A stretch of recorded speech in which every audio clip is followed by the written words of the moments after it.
Hello everyone, তোমাদের সকলকে আমার এইচআরএম একাডেমিতে স্বাগত। আশা করছি তোমরা সবাই খুব ভালো আছো।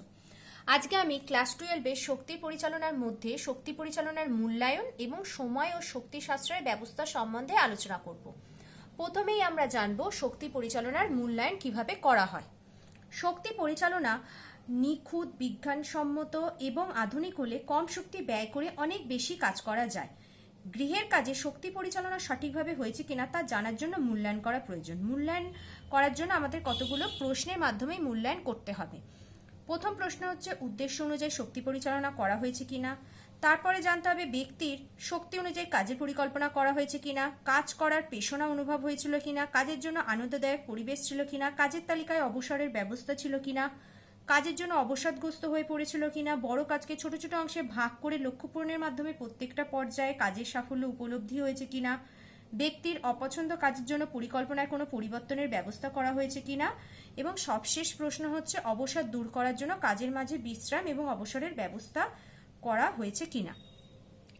এরপরে আমি আলোচনা করব তোমাদের সাথে সময় ও শক্তি সাশ্রয়ের ব্যবস্থা সম্বন্ধে। বিশেষ কয়েকটি ব্যবস্থা গ্রহণের ফলে আমরা সময় ও শক্তি সাশ্রয় করে কাজ করতে পারি। যেমন গৃহের কাজে সময় শক্তি সাশ্রয়কারী যন্ত্রপাতি ব্যবহার করা, যেমন pressure cooker, washing machine, mixer grinder, gas stove, microwave oven ইত্যাদি।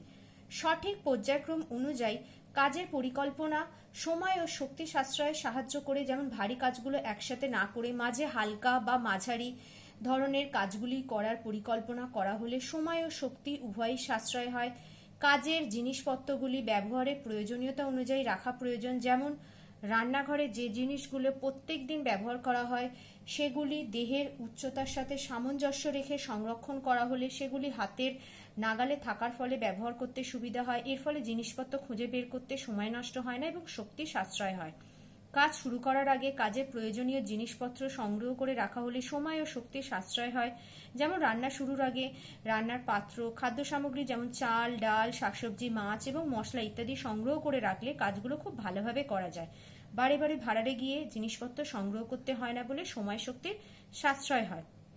একই কাজে প্রয়োজনীয় জিনিসগুলো সঠিক স্থানে রাখা হলে সময় ও শক্তি সাশ্রয় হয়। যেমন ওয়াশিং মেশিনের কাছে কাপড় কাচার সাবান ও অপরিষ্কার জামা কাপড় রাখা হলে সময় নষ্ট না করে ওয়াশিং মেশিনে কাজ শুরু করা যায় এবং হাতের কাছে থাকার ফলে শক্তি সাশ্রয় হয়। বাজারের প্যাকেটজাত পুষ্টিকর খাদ্য, মশলা ইত্যাদি ব্যবহার করা হলে খাদ্য প্রস্তুতির জন্য সময় ও শক্তি কম ব্যয় হয়। আজকে তাহলে আমি তোমাদের সাথে আলোচনা করলাম শক্তির পরিচালনার মধ্যে শক্তি পরিচালনার মূল্যায়ন এবং সময় ও শক্তি সাশ্রয়ের ব্যবস্থা সম্বন্ধে। আশা করছি তোমরা আমার পড়ানোটি বুঝতে পেরেছো। পরবর্তী ভিডিও পেতে আমার চ্যানেলে সাবস্ক্রাইব করো। Thank you.